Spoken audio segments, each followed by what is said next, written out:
Maya Paldo, Pampanga, magandang araw Central Luzon. Ako po si Jody Dizon Mercado. Narito na ang mga malalaking balitang Central Luzon nitong nakarang linggo.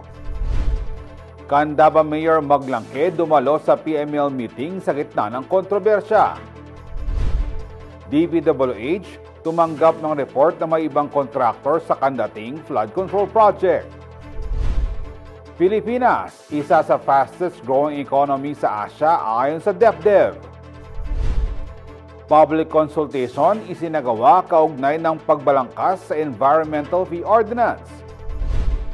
At Capital One Solar Spikers, napahanga sa tapang at husay ng Kapampangan volleyball players. Dumulo sa buwan ng pagpupulong ng Pampanga Mayor's League o PML, si Candaba Mayor Rene Maglangke. Batay sa mga larawang inilathala sa kanyang sariling social media page, makikitang personal siyang nakibahagi sa pagtitipon ng mga alkalde ng Pampanga nitong Huwebes, September 25 sa bayan ng Apalit. Sa mga nailathalang ulat, kabilang ang pangalan ni Maglangke sa kontrobersyang kaugnay ng umano'y conspiracy issue sa loob ng Department of Public Works and Highways o DPWH. Konektado ito sa dating DPWH Secretary na si Manuel Bonoan at kay dating Undersecretary Roberto Bernardo na sinasabing sangkot sa anomalya sa pagbibigay ng malalaking kontrata sa flood control project sa Pampanga at Bulacan. Partikular na tinukoy sa mga report ang umano'y irregularidad sa slope protection at flood mitigation project sa Bulacan kung saan lumutang alegasyon ng fund control scheme imbes na flood control. Isa si Maglangke sa mga lokal na lider na nadawit sa nasabing usapin. Narang sinubukang kunan ng pahayag ng CLTV 36 News si Maglangke noong September 3, subalit walang tugon ang alkalde.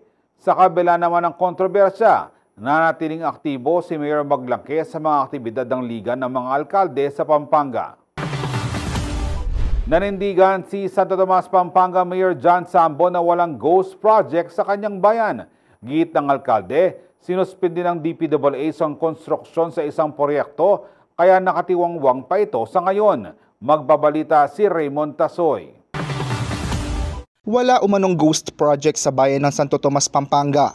Ito ang paglilinaw ni Mayor John Sambo sa kanyang pagharap sa CLTV 36 News nitong Huwebes, September 25. Paliwanag ng alkalde, kinumpirma ng Department of Public Works and Highways o DPWH Region 3 na opisyal na suspendido ang slope protection project sa portion ng Dalakitan Bridge sa San Matias ng nasabing bayan na nagkakahalaga ng 94 million pesos. July suspended na ho. Sinuspende na to ng DPWH. Yeah, we had a coordination meeting ho kasi. Dahil meron ng ongoing project ngayon doon sa Dalakitan Bridge, flood control. At alam naman ho natin, medyo sensitibo. Ako naman ho, bago pa nagsona ang ating presidente, dahil yun nga ho, may proyekto sa ating bayan, nakipag-coordinate na ho tayo sa DPWH. Dagdag pa ni Sambo, umaapela siya sa DPWH na taasan ng disenyo ng dike upang maiwasan ang overflow na nagdudulot ng pagbaha. Sa aking mga kababayan, yung mga misinformation po, wag po kayong maniwala dyan. Hindi ko po ahayaan na masalaula ang mga proyekto sa ating bayan. Wala hong ghost project from the national government sa ating bayan. Ito po, wala kayong nakikitang accomplishment ngayon dahil nga ho, suspended. Dahil nga ho, nagkaroon tayo ng reprogramming na lalo nating mapapakinabangan. Aniya, mobilization pa lamang ang na-release na pondo ng project contractor na EGB Construction Corporation. Batay sa datos ng Philippine Center for Investigative Journalism o PCIJ, kabilang ang EGB Construction Corporation sa mga kumpanyang may pinakamalaking nakuhang flood control projects sa ilalim ng administrasyon ni Pangulong Ferdinand Bongbong Marcos Jr. Sa kanilang General Information Sheet, nakasaad ang mga nagmamay-ari ng kumpanya ay mula sa pamilya Bagaw, kabilang si Engineer Ernie Bagaw na miyembro ng Philippine Contractors Accreditation Board o PCAB. Kasama si Paulo G. Santos, Raymond Tasoy, CLTV 36 News. Aminado si Pampanga Vice Governor Dennis Delta Pineda na ligaw nga ang mga naging counter-surveillance ng Infrastructure Counterintelligence o ICI sa ilang flood control project sa lalawigan. Ayon kay Pineda, mas mainam kung hindi lamang ang Philippine National Police o PNP ang kasama sa pagsusuri ng coordinates ng proyekto, kundi pati na rin ang Armed Forces of the Philippines o AFP, partikular na ang kanilang engineering office. Ito ang naging tugon ng Pineda kaugnay ng naunang ulat hinggil sa maling coordinates at kakulangan sa transparency ng Project and Contract Management Application o PCMA. Dagdag pa rito, iginiit ni Pineda na dapat malinaw at nakapaskil ang transparency tarpaulin sa mismong lugar ng proyekto upang mabantayan ito hindi lamang ng mga ahensya ng gobyerno, kundi pati na rin ng publiko. Paalala rin ng Vice-Gobernador, hindi sapat na umasa ang PNP sa PCMA tarpaulins dahil hindi real-time ang update sa development ng proyekto. Ligaw nga po talaga. First din sa coordinates. Iba-ibang coordinates ang lumalabas. So yung talagang proyekto, hirap na hirap po yung mga nag-iimbestiga kung saan nahanapin. Actually, dapat ma-administrative case yung mga person involved dyan sa mga pagbibigay ng coordinates. Bakit? Nasasayang po resources ng government, kakahanap ng mga proyekto dahil iba-iba po yung binibigay nilang coordinates. Ngayon, in terms of assistance sa ICI, kung sinong mga best na gagamitin, I suggest, alam nyo, isang tingin ko malaking makakatulong dyan, yung engineering department ng Armed Forces of the Philippines. Kasi sila merong knowledge regarding din sa yan. Dahil may department po yan, puro engineering po yan. Magagaling po yung mga yan.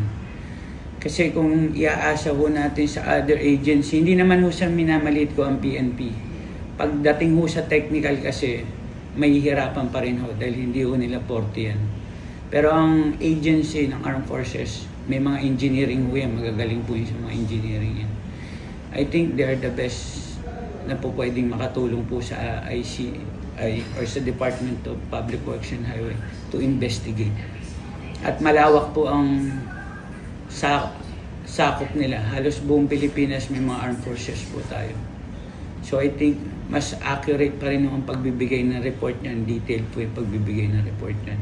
Pero syempre, with the help of Public Works, na kailangan ng agency bigyan ng full support kung aaprubahan ho nila yan. Eh kasi po yung mga programs, pag tinago na, ano pa ang pag-iimbestigahan natin? Kung tinago yung programa, paano malalaman nung nag-iimbestiga? Tama po ba yung ginawa? Wala pong hawak-hawak na program. Bakit? Tinatago po yung program. Kasi sa program of works, doon natin makikita kung accurate ba, tama ba yung ginawa o hindi. Pero kung nawawala ang programa, nabayaran ang kontrata, wala ang programa, ayaw pakita, eh ano po makukuha natin sa investigation? Wala po tayong makukuha tama. Aprobado na ng House Committee on Appropriations ang panukalang budget para sa susunod na taon. Samantala, inilipat naman sa iba't ibang sektor ang mahigit sa 255 billion pesos na flood control projects ng DPWH sa 2026. Ang detalye sa report ni Raymond Tasoy. Inaprubahan na ng House Committee on Appropriations ang mahigit 6.7 trillion pesos na General Appropriations Bill para sa taong 2026. Kalakip dito ang reallocation ng 255.53 billion pesos mula sa flood control projects ng Department of Public Works and Highways o DPWH. Para sa sektor ng edukasyon, inaprubahan ng karagdagang 37.3 billion pesos, kabilang ang 22.5 billion para sa pagtatayo at pagkumpleto ng 19,360 classrooms sa ilalim ng Department of Education o DepEd. Nadagdagan din ang pondo ng Commission on Higher Education at CHED para sa tertiary education subsidy at tulong-dunong program, habang nakatanggap ng dagdag na scholarship funds ang TESDA at Philippine Science High School System. Pinakamalaking pondo naman ang napunta sa health sector na umabot sa 89.28 billion pesos. Kabilang dito ang pagbabalik ng 60 billion pesos sa PhilHealth upang palawakin ang natatanggap na benepisyo ng mga miyembro nito. at mahigit 26 billion para sa Medical Assistance to Indigent Patients Program.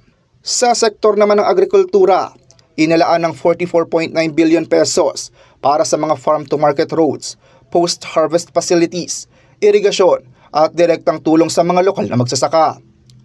Nakatanggap din ng pondo ang mga programa para sa cold storage, fish ports at soil health. Malaki rin ang ibinigay na additional budget para sa Department of Social Welfare and Development o DSWD.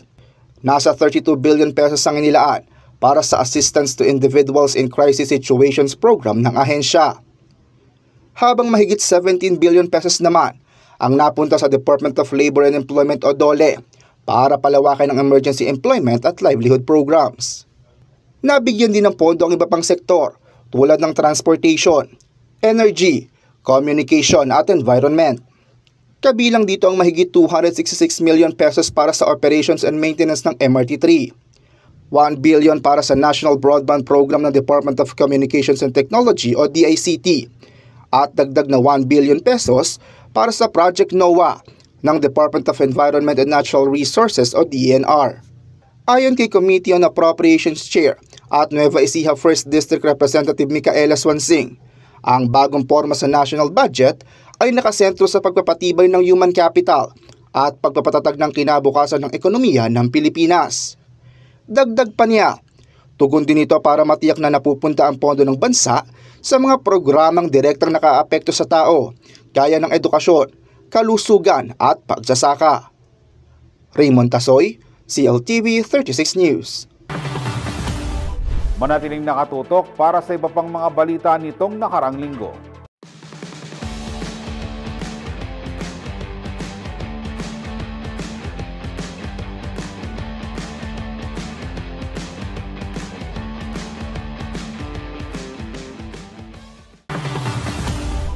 Nagbabalik ang CLTV 36 News Recap at sa iba pang mga balita. Kontrobersyal ang kanating flood control project makaraang makailang ulit ang nasira na sinundan ng sunod-sunod na pagpupondo para sa pagkukumpuni at sa paglarga ng investigasyon sa mga umano'y maanomalyang mga proyekto kontra baha, muling nabuhay ang sinasabing dispalinghadong proyekto. Panoorin natin ang dokumentaryo ni Paolo Santos. Hindi biro ang volume ng tubig na bumababa sa upstream portion ng Nueva Ecija patungo sa unang bayan na dinadaanan ng major river basin dito sa Central Luzon. Ito ang Pampanga River.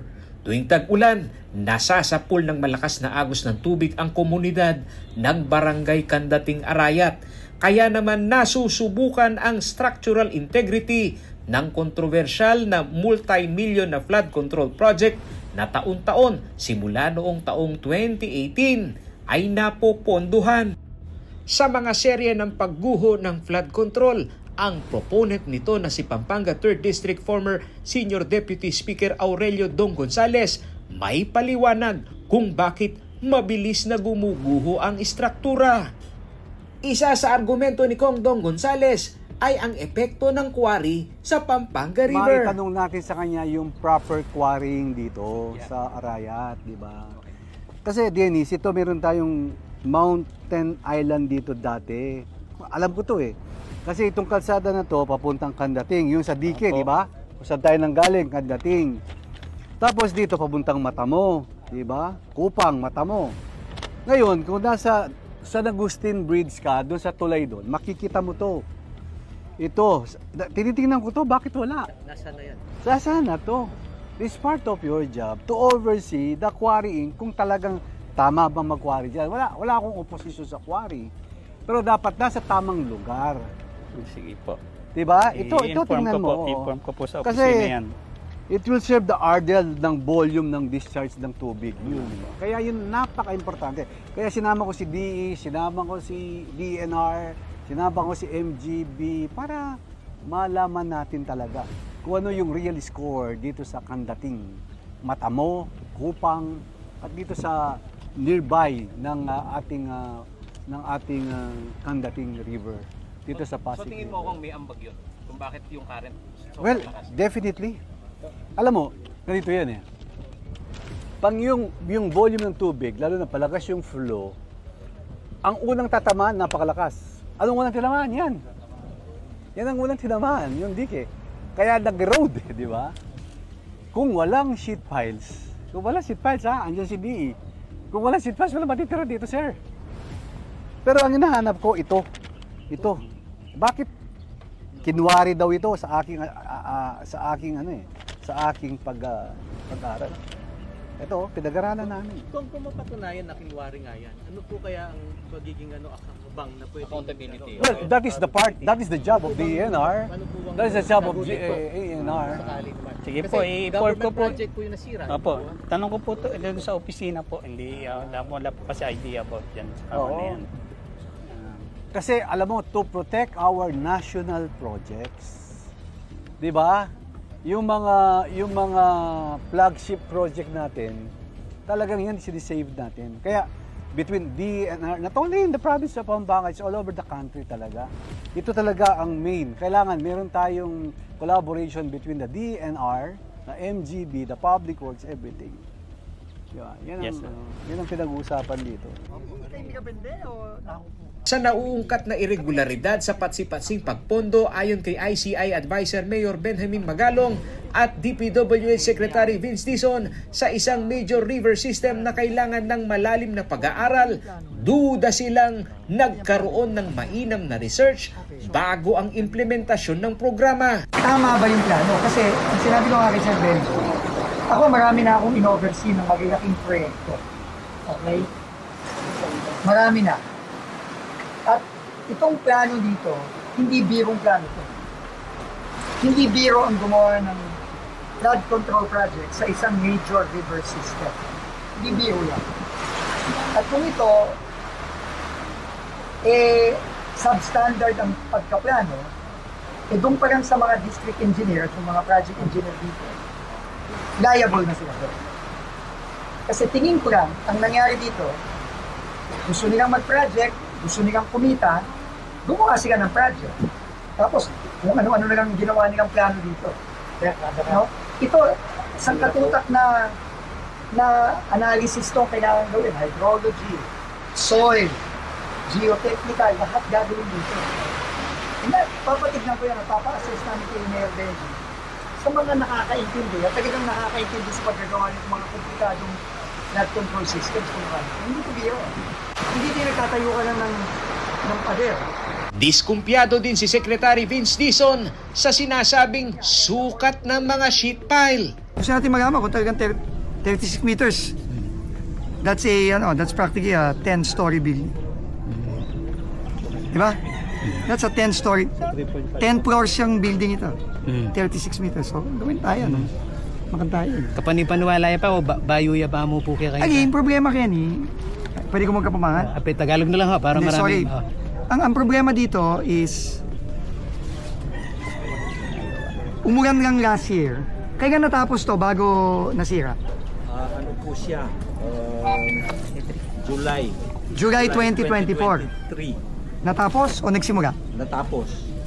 And then, August 2024 siyang... Oh, isang taon lang nasira na. 1 month? So, 1 month? 1 month ba o 1 year? 1 year. So, 23 August siya na. natapos ng July 2023, nasira ng August 2024. Oh, isang taon lang wasak kagad. Anong ibig sabihin nun? Ibig sabihin substandard ito. Mga unang panayam ng CLTV 36 News kay former Pampanga 3rd District Representative SDS Dong Gonzales, wala siyang duda sa kalidad ng proyekto dahil tiwalaan niya siya sa DPWH lalo't may inspection team ito na nagsisiguro ng quality at standard ng flood control sa kandating. We have the quality assurance section. We have everything. They followed everything. The design, they followed. The height, the depth of the sheet piles, they followed. 36 meters, that is 12 meters times 3, that is 36 meters depth. They followed everything. Buti na lang po, Kapitan, andyan yung sheet piles. Kung wala po yung sheet piles, talagang napakalaking tulong po niyan. Just imagine, kung wala kang depensa, Mas grabe po yun nangyari. Yun lang po yung masasabi. So may itong pambulan? Last year po. Last year. Kung ang proyekto ay hindi nagtatagal at madaling gumuho, sa argumento naman ni Secretary Vince Dizon, hindi na ito kapani-paniwalang pasok sa standard. Nagganong Kaya ako sheet August pile this niya, year. natatamaan po kasi. So parating move ng move. Hindi kaya nga, yun ang sinasabi ko, engineer. So inaayos nyo, ang experience nyo na bawat gawa ninyo nasisira ulit. Tapos pinipilit na naman natin ngayon. Actually po hindi naman ganun na nasisira. Minsan lang anong po tawag yung, mo dyan? Hindi, minsan lang po yung talagang gumuho siya. Ayan po yung mga residente. Hindi, pero pag gumagalaw, pag sinasabi mong gumagalaw, eventually masisira din yun. Hindi po kasi, diba? kumbaga, dahil yung sheet pile na medyo nag-incline, yung second sheet pile na binabaon, tinatamaan yung sa ilalim. Kaya minsan magre-realign din. Oo nga, pero ibig sabihin nga may problema. Either may problema yung methodology nyo o may problema yung design. Parang ulit-ulitin natin to, ganyan din mangyayari. Tingin ko ganyan din mangyayari dyan, kahit matapos nyo to. Hindi po, kaya sinisigurado na namin yung yung talagang pag-reconstruction, talagang tinitibayan po namin. We need to assess this. If the design is correct, if the methodology is correct, everything, it's gotta be assessed. Ang gumawa na ito, yung mga engineer dito sa district office. Oh. Fraud to, siguro mga walang alam yan, sigurado. Sumusunod lang po tayo doon sa naka-design. Mga welding ho ba yan? Wina-welding lang nyo lang yan? Alam mo, wina-welding lang yan? he is claiming he is hitting 30 meters. So the 12-meter pile, pinapatong nila, wine-weld nila yung dugtong. Dugtong po. Pero may strap po yun. Kabila. That methodology needs to be assessed if that actually works or not. This is a big river. Yeah. Malaking ilog to. Hindi biro tong ilog na to. Oh, madago yan. Potang masikan niya yung Danong Kenny. So ito yung problema talaga pag walang plano na maayos eh. Tapos yung mga tumitira ng plano, yung mga dito na pinagkakakitaan lang po. Tinapat din ni Secretary Dizon ang kontraktor na si Edgardo Sagum sa isyu ng panghihiram ng lisensya o royalty scheme. Engineer, ikaw ang contractor on record, di ba? Pero ikaw ba talaga ang gumagawa dito? Totoo ha? Ikaw ang gumagawa dito ha? Hindi mo to sinabcon ha? Hindi po. Sigurado yan, i-check ko yan, engineer. Ikaw talaga ang gumagawa ha? Yes po. Iba yung naririnig namin. Kaya mga ano lang po siguro yun. Wala po akong alam doon. Ako po talaga yung gumagawa. Sige, basta on record, sinabi mo sa akin, ikaw gumagawa. Magagaman at magagaman ko din kung sino talaga gumagawa dito, kung pinahiram mo lang ang lisensya mo, kung kanino dito.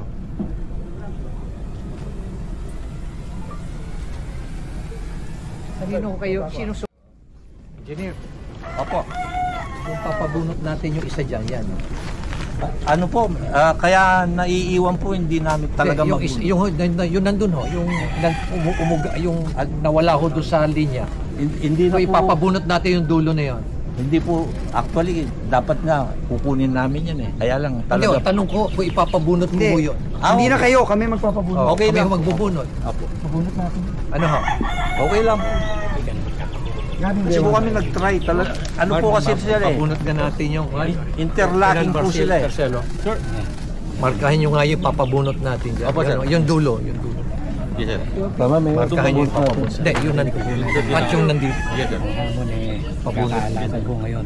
Kaibigan, ang sheet pile na nakahiga dito sa Kandating at dito sa kanilang napagkakasunduan ng Edmarie Construction at nito pong ICI Advisor Mayor Benjamin Magalong magkakabunutan ho ng sheet pile.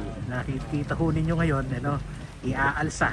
Ito hong isa na sinasabi na nasa 30 meters, may dugtungan ho daw yan. Kaya alamin ho natin mga kaibigan sa pagbabantay ng CLTV 36 News Team kung gaano ho katotoo na ito ay hindi substandard O gayon naman ho, dinaya ito hong sukat ng mga sheet file. Tabayanan po ninyo sa CLTV 36 News. Kinumpirma ni Secretary Vince Dizon ng Department of Public Works and Highways o DPWH na nakatanggap sila ng report na may ibang kontraktor ang kontrobersyal na flood control project sa Barangay Candating, Arayat, Pampanga. Sa pagbisita ng kalihim kasama si Independent Commission on Infrastructure o ICI Chief Advisor Mayor Benjamin Magalong sa proyekto nitong Martes, September 23, tinanong niya mismo si Engineer Edgardo Sagum kung siya ba talaga ang gumagawa nito.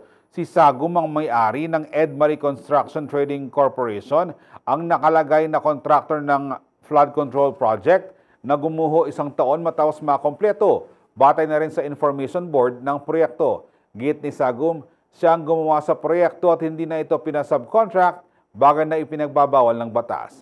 Tila hindi naman kontento si Dizon sa sagot ng Inhinyerong Cabalen at sinabing malalaman din niya ang totoo sa takdang panahon.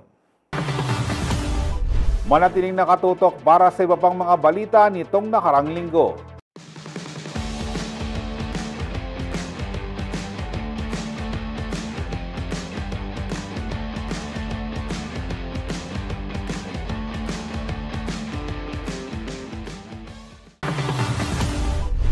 Nagbabalik ang CLTV 36 News Recap at sa iba pang mga balita.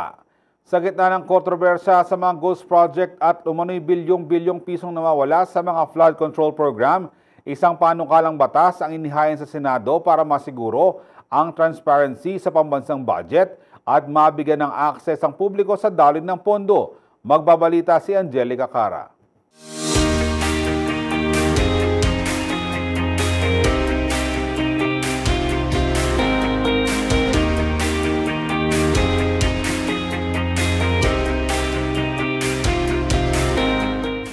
Inihain ni Senator Benigno Bam Aquino IV ang isang mahalaga at napapanahong panukalang batas para magkaroon ng transparency sa gobyerno at labanan ng katiwalian sa paggamit ng pondo ng bayan.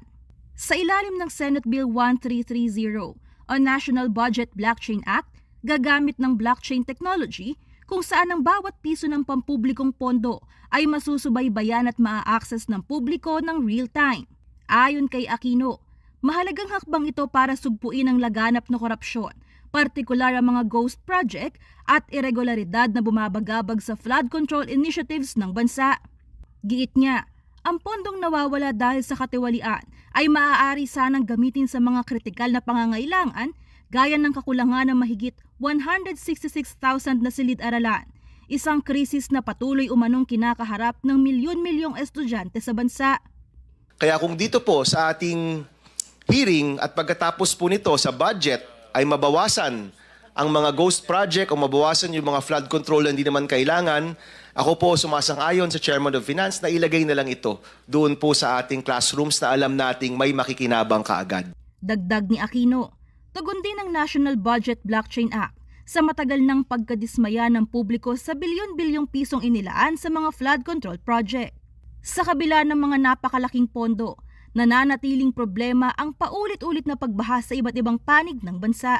Kano yung binayad doon sa contractor, ginamit yung semento, ginamit yung bakal, magkano, and that will be tracked and that's on the blockchain. And nobody can change that. Sa pamamagitan ng blockchain-based system, lahat ng record ng pambansang budget ay itatala bilang Digital Public Assets o DPAs. Magkakaroon din umano ng public portal para ma-verify ng mamamayan, Commission on Audit o COA at iba pang oversight bodies ang daloy ng pondo mula sa mga ahensya, proyekto hanggang sa mga benepisyaryo. Sa ganitong paraan umano, magiging mas maayos at moderno ang pamamahala sa kaban ng bayan. Kasi yung digitalization, if done correctly, it will lead to better governance.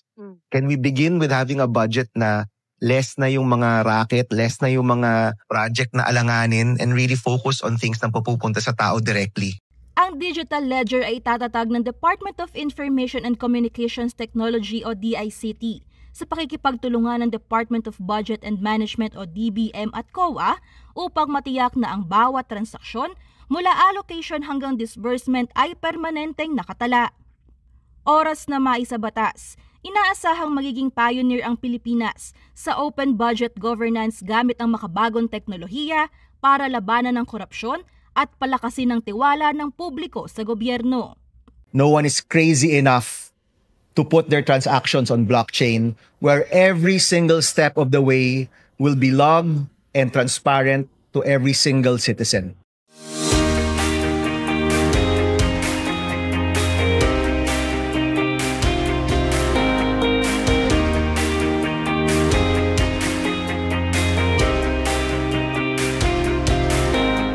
Ipinresinta ng economic team ng pamahalaan ng kalagayan ng ekonomiya ng bansa sa Philippine Economic Briefing na pinangunahan ng Bangko Sentral ng Pilipinas.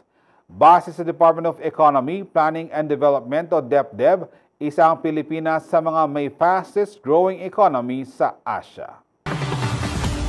Sa kabila ng nagpapatuloy na paghihirap ng mga Pilipino dahil sa pandarambog at korupsyon ng mga tiwaling opisyal ng gobyerno, nananatili pa rin umanong pataas ang ating ekonomiya ayon sa economic team ng Marcos Jr. Administration. Sa Philippine Economic Briefing na ginanap nitong Lunes, September 22, 2025, Clark, Pampanga, muling ipinresenta ng pamahalaan ang mga plano at polisiya ng bansa kaugnay ng kalakalan.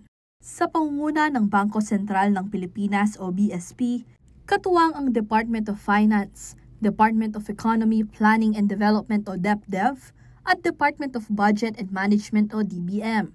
Ipinakilala rin ang mga hakbang ng pamahalaan upang mapanatili ang kumpiyansa at matatag na paglago kabila ng mga lokal at pandaigdigang hamon. Pumalo sa 5.5% ang Gross Domestic Product o GDP growth ng bansa sa second quarter ng kasalukuyang taon. Bahagyang mas mataas ito kumpara sa 5.4% noong first quarter. This performance continues to place us among the fastest growing economies in emerging Asia and stands as a clear indicator of our economy's underlying resilience and stability amidst global uncertainties. The Philippine economy has demonstrated resilience. Over the past 15 years, our economy has nearly doubled in size, consistently outpacing the growth of many regional peers and solidifying our position as a leading economy in Southeast Asia. Kasabay ng pag-usbong ng ekonomiya, ang pagpasok ng mas maraming job opportunities para sa mga Pilipino, dahilan upang magkaroon rin ng malaking pagbaba sa poverty rate ng bansa. Mula umano sa 18.1% noong 2021, ay bumaba ito sa 15.5% noong 2023. Those in the first to third income decile are experiencing faster income growth than the wealthier ones. This has led to a welcome decline in income inequality, a clear sign that we are building a more inclusive economy where benefits of progress are felt by all. Kaugnay nito, ikatlo naman ang Central Luzon sa mga rehiyon na may pinakamalaking ekonomiya batay sa 2024 Gross Regional Domestic Product Report ng Philippine Statistics Authority o PSA.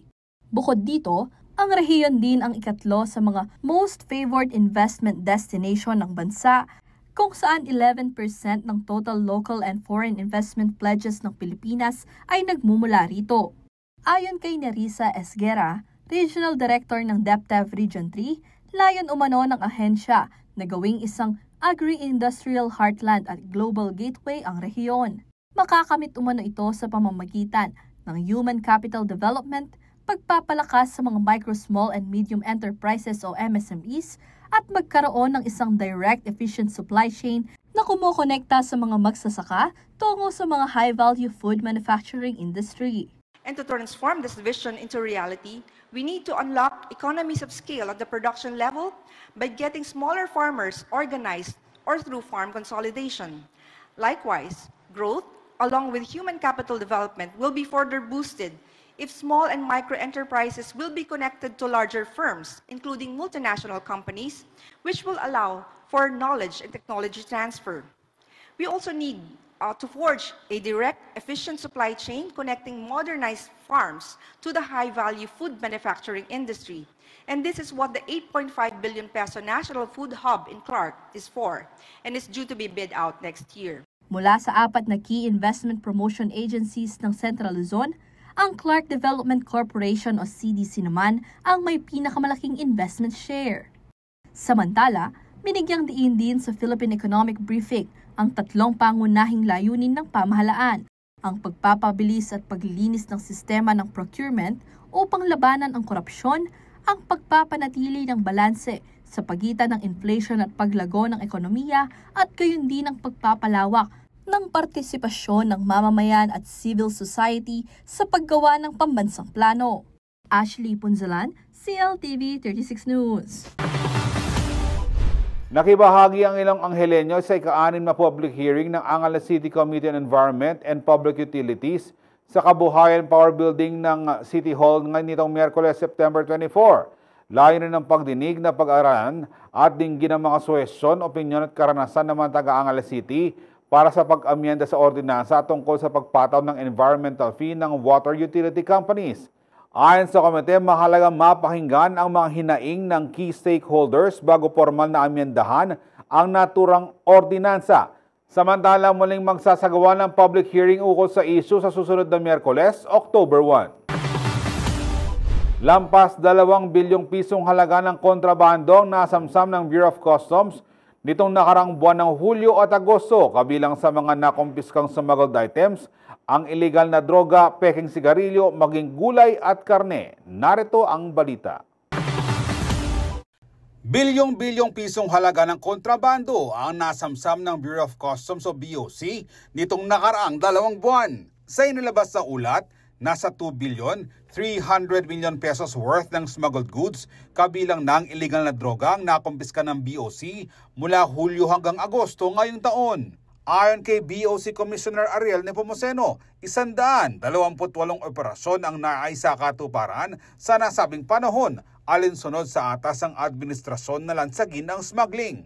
Kasama sa mga na-recover ng customs ang 1 billion 230 million na halaga ng illegal drugs, 929 million ng peking sigarilyo, tabako at vape, at 178 million na agricultural products. Naisagawa ang kampanya kontra illegal na droga sa pamamagitan ng close coordination ng BOC sa Philippine Drug Enforcement Agency o PDEA, Interagency Drug Interdiction Task Group at iba pang law enforcement agencies.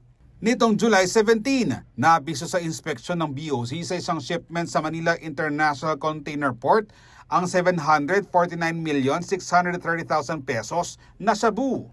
Nakumpiska naman itong August 22 ang smuggled na sigarilyo na nagkakahalaga ng 605,290,000 sa Plaridel, Bulacan. Sa coordination naman sa Department of Agriculture, nasabat ang puslit na sibuyas, carrots, asukal, poultry at fishery goods na may halagang 178 million pesos. Alinsunod ang mga operasyong ito sa RA 12022 o Anti-Agricultural Economic Sabotage Act na itinuturing na economic sabotage ang large-scale smuggling ng mga produktong pang-agrikultura. Naipatupad rin ang mahalagang polisiya laban sa pagmumuslit at korupsyon sa BOC upang mapanatili ang disiplina sa mga kawani ng ahensya. Ako si Jody Dizon Mercado para sa CLTV 36 News. Manatiling nakatutok para sa iba pang mga balita nitong nakarang linggo.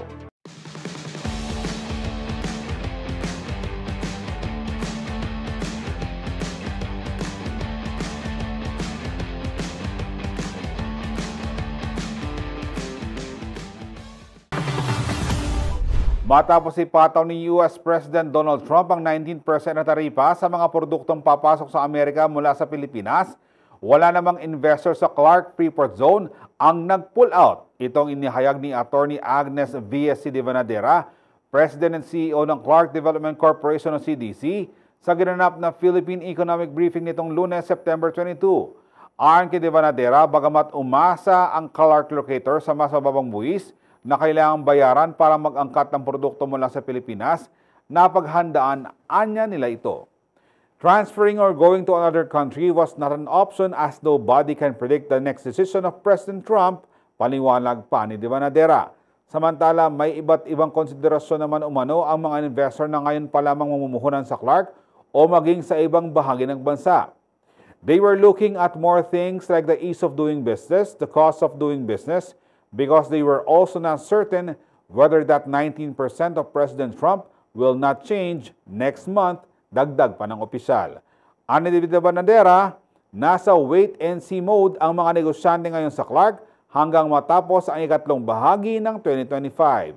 Tiniyak din ng pinuno ng state-run firm na magpapatuloy ang expansion project ng malalaking locator sa Clark dahil na rin sa strategic location ito.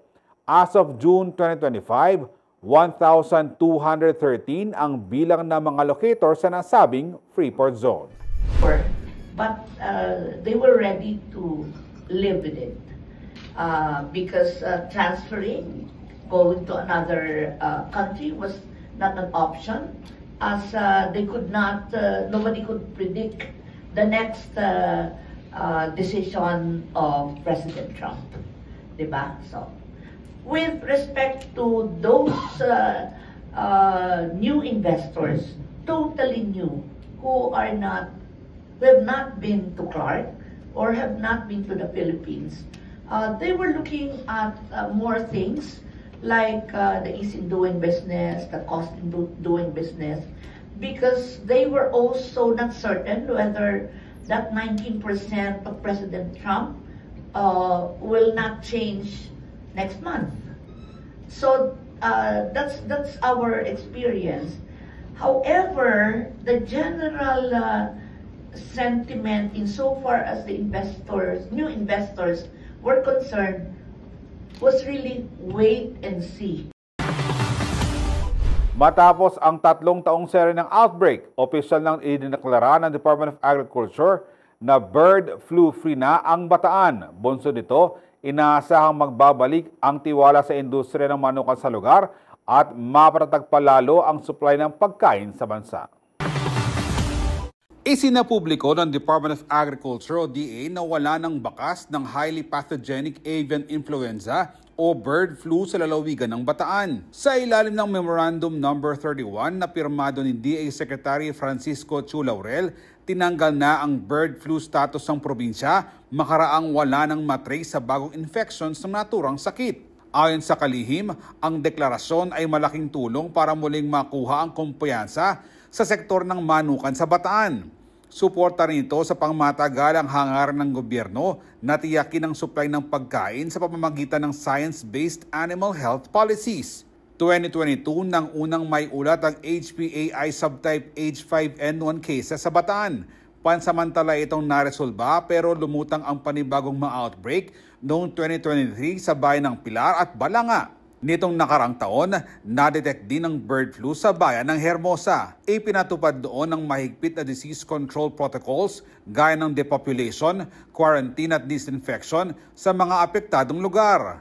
Nagsagawa rin ng blood sampling at virus testing ang DA, Bureau of Animal Industry at pamahalaang panlalawigan. Nilinaw naman ng ahensya na maaaring bawian ang deklarasyon kung may matukoy na bagong HPAI cases sa probinsya. Samantala, patuloy na lumalago ang poultry industry sa Bataan.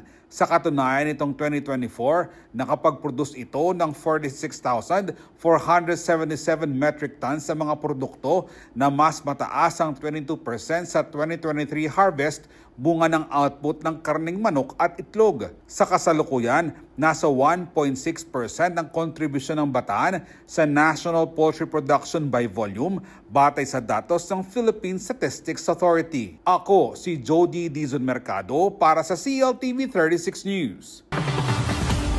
Isang full circle moment para kay Jessica Sanchez matapos tanghalin bilang kampiyon sa Season 20 ng America's Got Talent. 20 years ang nakalipas mula nang una siyang sumali sa Season 1. Ang buong detalye hatid ni Arlene Salonga para sa Entertainment News.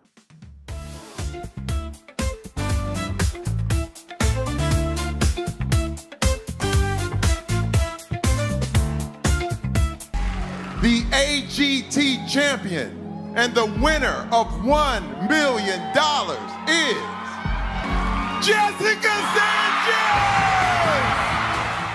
Tuluyan nang nagbunga ang pangarap ng powerhouse singer na si Jessica Sanchez nang tanghalin siyang kampiyon sa America's Got Talent o AGT 2025 Season 20. Si Jessica Sanchez ay isang half Filipino, half Mexican-American. Tubong Bataan ang kanyang ina, habang ang kanyang ama ay may lahing Mexican. Hindi na bago sa entablado ng mga talent show si Jessica. Una siyang lumabas sa America's Got Talent Season 1 at nakilala rin bilang runner-up ng American Idol Season 11 noong 2012. Ngayong Season 20 ng AGT, muling pinatunayan ni Jessica ang kanyang talento nang makuha niya ang Golden Buzzer mula kay Sofia Vergara sa audition rounds na nagbigay sa kanya ng ticket patungong live shows. Sa kanyang finale performance, kinanta niya ang Die With A Smile kung saan ipinamalas niya ang kanyang pambihirang tinig at emotional interpretation ng hit song ni Bruno Mars at Lady Gaga.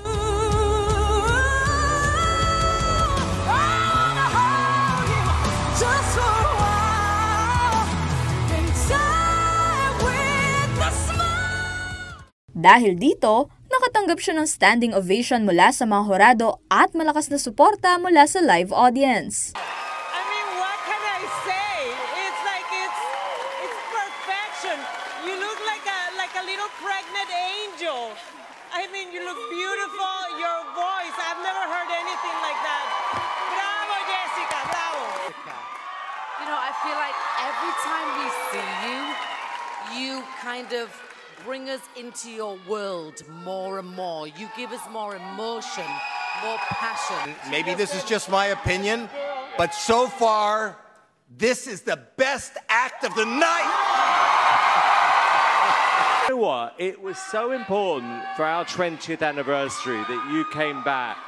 Importantly to show that even if you don't win the first time, you've got to always believe in yourself. Kasama niya sa Final 3 sina Jordan Blue at Chris Turner, pero sa huli, si Sanchez ang namayagpag bilang bagong kampyon. Bukod sa titulong AGT Season 20 champion, mag-uuwi rin si Jessica Sanchez ng cash prize na $1 million. Hi, my name is Jessica Sanchez. I'm from San Diego. I'm 11 years old and I'm a singer. My name is Jessica Sanchez. I'm 29 years old and I sing.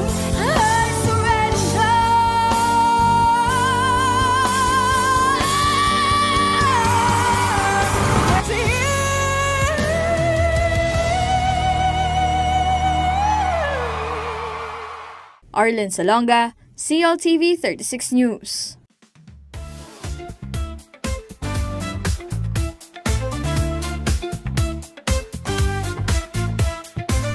Muli congratulations Jessica Sanchez sa kabila ng pinagdaraanan ng bansa natin ngayon. Mabuti na lamang po at may isang panalo pa para sa bawat Pilipino. Samantala, sa patuloy na pag-usbong ng volleyball sa bansa, dumadami rin ang mga kabataang naghahangad na makapantay ang kanilang mga idolo. Dito sa Pampanga, naging inspirasyon ng tune-up match ng Capital One Solar Spikers laban sa homegrown talent sa hindi lamang nakipagsabayan, kundi nagpakita rin ng tapang, husay at determinasyon sa loob ng court. Alamin ang mga naging kaganapan sa report na ito. Itinuturing ang volleyball bilang isa sa mga rising sports sa bansa ngayon.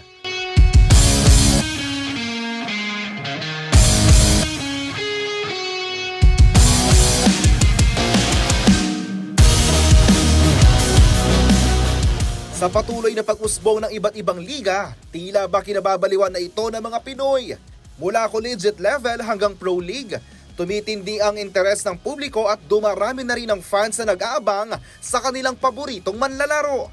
Nitong Biyerkules, September 24, nagsagawa ng training session ang Capital One Solar Spikers dito sa probinsya ng Pampanga. Bilang isa sa mga koponan ng Premier Volleyball League, mas lalo pang naging makabuluhan ang pagsasanay nang makatunggali nila mga batang Kapampangan players sa isang friendly match.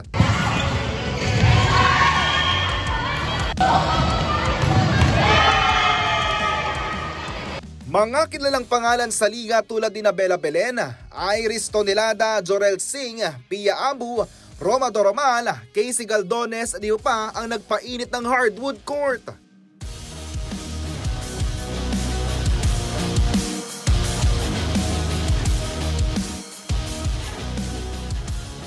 First set pa lang, makikita na ang palabang aura ng Kapampangan players. Walang nagpapatalo, hinahabol ang bawat bola at walang takot na sumabak sa harap ng mga batikang manlalaro. Kitang-kita ang disiplina sa floor defense, determinasyon sa bawat service at ang pagnanais sa tapatan ang intensity ng kanilang mga idols. Pero hindi naman nagpatalbog ang Capital One. Talaga namang game face on, lalo na nang ipamalas ng Solar Spikers ang kanilang husay sa ball movement, precision sa spikes at control sa bawat possession. Mistulang preview ito ng kanilang bangis para sa darating na PVL season.